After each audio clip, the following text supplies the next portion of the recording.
What's going on, guys? Sinister here, back with another Smite video, and we are going over patch notes 3.21, Arbiter of the Damned. I skipped 3.20, which was the Cyber Sentinel, I believe, which was the Scylla patch with the new skins, because I completely forgot it was coming out that day, and I had plans, so I missed a patch. I think it's the second patch I've missed, but we're going over 3.21. Of course, the new god is out, and that is the new god Thoth, which was already predicted. Everyone kind of knew the last two gods were going to be Camazotz and Thoth.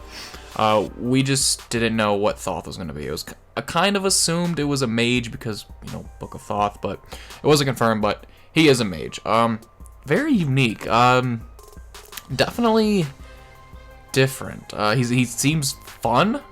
He seems pretty decent. It's kind of like Izanam, where they just did something completely different. They did that with Thoth. He has lane clear and he has buffs for allies, and it's unique. I'm just gonna read you everything and you can gather it yourself. His passive is Dead Reckoning. Each time Thoth kills an enemy, he adds their name to his book. So he like writes this book around, and it flips pages, and he can write scribes. It's pretty cool.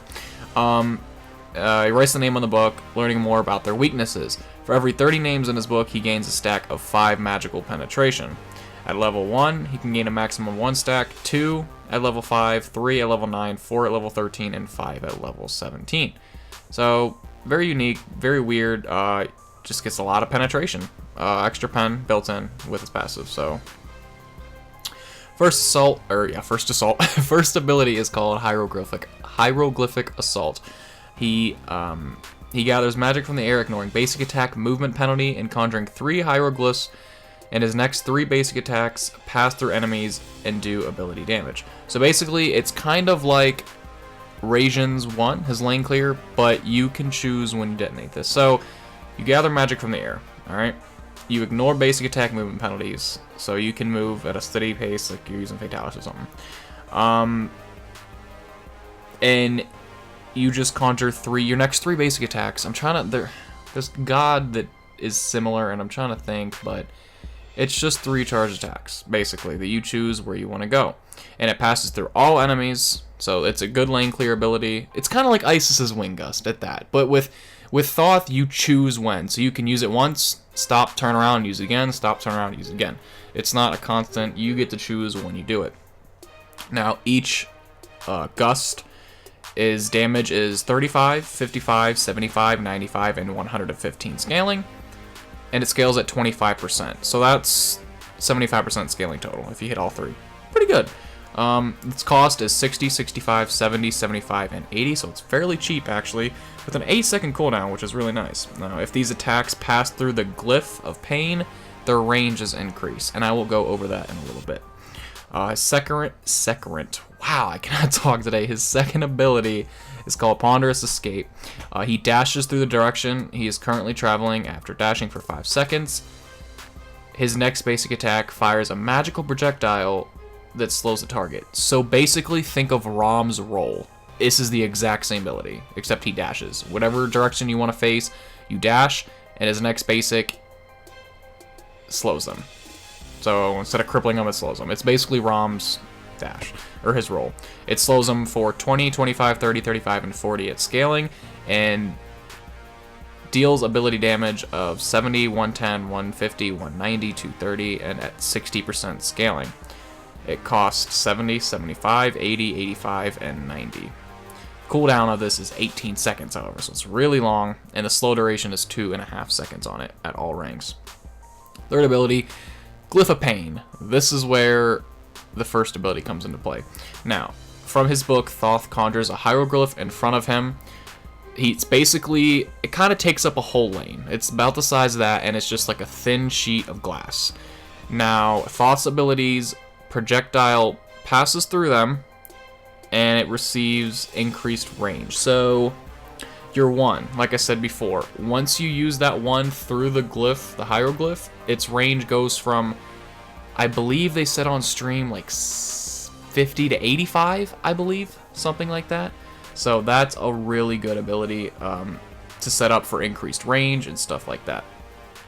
So his ability projectile passing through the glyph receives increased damage as well, 10, 25, 35, 45, and 55 at 10% scaling. So, and a range increase of 30. So there you go, there's the range. And it only costs 60 mana at all ranks. Cooldown is 5 seconds, which is really, really slow. Or really, you know, short cooldown.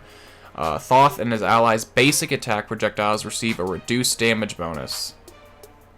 5, 10, 15, 20, 25. I think they mean increased damage bonus, not reduced. That wouldn't make sense that it nerfs your teammates. So I think they meant increased damage bonus of 5, 10, 15, 25, and 25 with 5% magical scaling power, but no range increase. So basics don't increase range, but they increase power. Your allies' basics do. And it increases the distance of your abilities. So pretty cool ability. Definitely unique. That's something that I was saying. It's very, very unique. His ultimate. Think of Janus. Janus's ult, except you're not CC immune in Thoth's ult, and you can also cancel it. So it takes a long. This is a true charging ultimate. It's a true charging ability. It charges up for, oh my gosh, I want to say 3 or 4 seconds. I don't even know, but it charges, but you can cancel it at any time. So you can use it for bait. You can use it effectively. It's got a pretty good distance to it, but it does some damage. But I'll read you everything for it. Thoth begins summoning pages from his book and up to a maximum of 4. When all 4 have been summoned, he sends them for damaging for 360, 440, 520, 600, 680, scaling at 140%. So this thing hits hard. And it goes through all enemies in his path. It costs 90 at each rank, and its cooldown is 75, which is actually pretty low, actually. Then if you want to build cooldown on him as well, Thoth may activate an ability again to fire the ability early, doing a reduced amount of damage based on the number of pages. So you can charge it up real quick and let it go early if you want to just get it out and do damage. Or you can charge it up completely and wreck people. Pretty much. He does have his recolor skin, of course. So that wraps up Thoth. Very unique, very cool god. Gonna be different. But he looks like he's got good lane clear. He doesn't have an escape, though. He's very immobile. No, actually, he does. He does have his roll. So he does have an escape, kind of. It's basically Rom's escape. And his ults, while set up, if you have like an Athena support, it would be good. But I think he's gonna get some play. You know, good clear. He can set up his teammates. You could actually see him in the support role too with that. I mean, not in SPL wise. That's like same thing as you would see in Afro support. Like through casuals, you may see some Thoth supports, but nothing crazy like in the SPL. But yeah, we're gonna go over the new skins coming out involved in the Odyssey. We have High Noon Sylvanas, which is he's a giant cactus with a little Mexican writing on top of him. See if I can get a voice pack. That was really loud, and I apologize. Is it gonna go through the whole? No, okay. Next one, Igneous Terra. Think of the original Volcanic Agni on Terra. It's amazing. She sounds scary though. See if I can get this to work, which it doesn't. Yeah, that's Terra. Pretty crazy. Baron Frostchild Amir, he's dressed in a suit and top hat, and his club is now a violin. And he speaks with like proper grammar. So he has the Amir voice, but it's not like Amir stupid. No, it's like, oh, Amir is intelligent, and yeah, pretty cool. Baron Frostchild, and then Hebe Chibi. It's basically, think of a cutesy Hades avatar and a god. That's the skin. It's basically cutesy Hades, and this is. Well, alright, well, that's weird. But yeah, there's that. Smite World Championship 2017 Amaterasu, and Smite World Championship 2017 Apollo, as well as the Convention 2017 Kepri. Camazotz gets his Mastery skins, and Sylvanas gets updated Mastery skins. Again, you can look at the player cards and the card art and the voice, all that. The link will be in the description of the patch notes. You can actually look at that yourself if you want to. If you don't trust me, I don't know why you wouldn't. Vamana gets achievements. Again, like I mentioned, Odyssey, High Noon Sylvanas, Terra Igneous, Demonic Pact Ward. This is like a tier 5 ward. It changes based on how many Odyssey points you have. So if you just started the Odyssey, you just got this ward, it starts off small, and the more Odyssey points you get, it evolves, and it looks cool. I mean, it is a cool ward. Again, it's a ward. I don't like wards. I don't care. And then Baron Frostchild Amir, which is in the collection bonus. No, yes. let's see. It says they are updating PC client to better match the style of console spectate. So something with the spectating. Smite World Championship digital loot pack. You can get the Heebie Chibi Hades, the Amaterasu, and the Apollo, and the Kepri. There's a Smite World Championship award skin that is limited. Thunderstick's global emote that is also limited. Smite World Championship recall effect that is also limited, and a divine chest roll. So there will be a digital loot pack with that. Item changes. Heartseeker fixes an issue where Heartseeker would consume its stacks on abilities that had a charge component. So like Mercury and Nethal.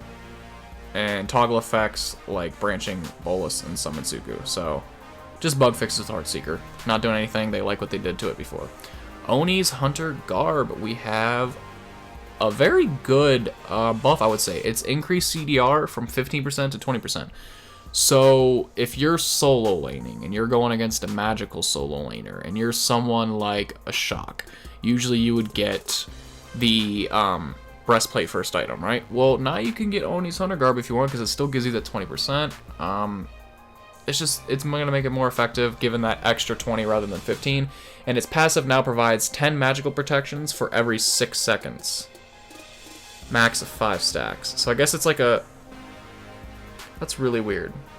Oh, no, it would have previously, every 10 seconds, you would gain 15 magical protection. So now it's every 6 seconds, you get 10. So it's just more overall. Spirit Robe.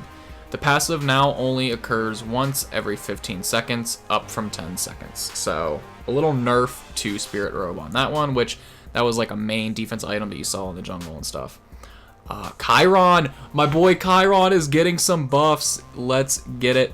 The reduced cooldown on training exercise from 15 seconds to 13 seconds. Centaurus increased projectile speed from 150 to 175. So, okay, not huge buffs, but it gives his laning clear a little better. You get that every 2 seconds faster, and his ults, the speed comes out faster. So, not crazy buffs, but Chiron needed some buffs. I don't think it's going to change him that much, but we'll see. Erlang Shan. Adjusted the root and cripple durations from 1.5, 1.3, 1.45, 1.6, and 1.75 to 1.3 at all ranks. Nothing crazy there, just more consistency with the cripple. Freya. Adjusted her banish duration from 1, 1.25, 1.5, 1.75, and 2.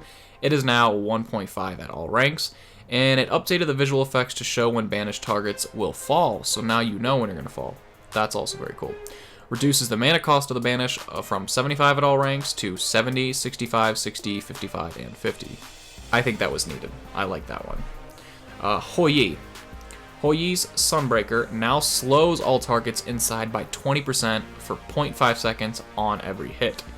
That's good. His ult's kind of just a really bad ult. I mean, unless you're comboing it with an Ares or an Odin or something like that, it's just like, it's kind of like a getaway. It's like Cubas used to be. You just kind of place it. That's my opinion. I know I'm probably going to get keyboard warriors in the comment section that disagree and tell me how good it is. That's just my observation. So now that it's going to slow targets is going to help a lot. And it increases slow on targets marked by the mark of the Golden Co. from 20% to 40%.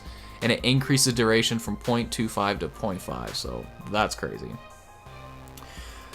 A bug fix on Kali's passive. It will no longer automatically switch away from a target who is disconnected. So, and fix an issue where Kali would be stuck without the ability to select her target. So, Kali they're keeping. Kukulkan, Slipstream, also provides movement speed. This ability provides its movement speed has changed. Okay. Increases the movement speed from... Wow! Slipstream. Oh my gosh. Increases the movement speed from 20%, 25, 30, 35, and 40% to 40, 50, 60, 70, and 80%. But the movement speed now decays over the duration of the skill. Okay, so... That's still crazy. I guess... So, instead of going at a constant speed, you're going to go faster and then slowly decline. So you're going to get to the same destination at the same time, more than likely. You're just going to get that initial boost a lot quicker. But that's cool. That's a good buff to Kukulkan. And Susano. Oh boy. Okay, Sasano Stormkata. Reverting the changes back. Stormkata used to be 0.1 seconds for every pre-fire change, and they adjusted it to 0.4, and now it's back to 0.1. So Typhoon now changes visually and will knock up enemies after charging for 1 second. So you still can't cast it, throw it out, knock up. Remember, they made it charge full. Now after 1 second you can cast it, and I guess it'll let you know when you're able to hit it again to knock people up. Terra can, the monolith can now be destroyed by players using 3 basic attacks.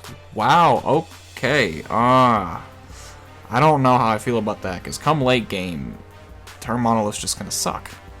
I mean, really, if you think about it, you got attack speed hunters that are just gonna completely obliterate that. That's interesting. We'll see how that actually plays out. Shibelake getting some buffs. Bola, or Branching Bola, sorry. Reduce the mana cost from 8, 10, 12, 14, 16 to 6, 8, 10, 12, and 14. So 2 mana each level. Poison Darts, mana cost reduction from 70, 75, 80, 85, 90 to 60, 65, 70, 75, and 80. That is all. Not a whole lot going on with the gods, and the ones that do get changes are very minor, but we do have a new god, so it is exciting nonetheless. That's going to wrap it up, guys. If you enjoyed it, be sure to drop a like and hit the subscribe button. Social media links are in the description, including Twitch, so be sure to follow me on that. Until next time, guys, thank you for the support, and I'll see you again soon.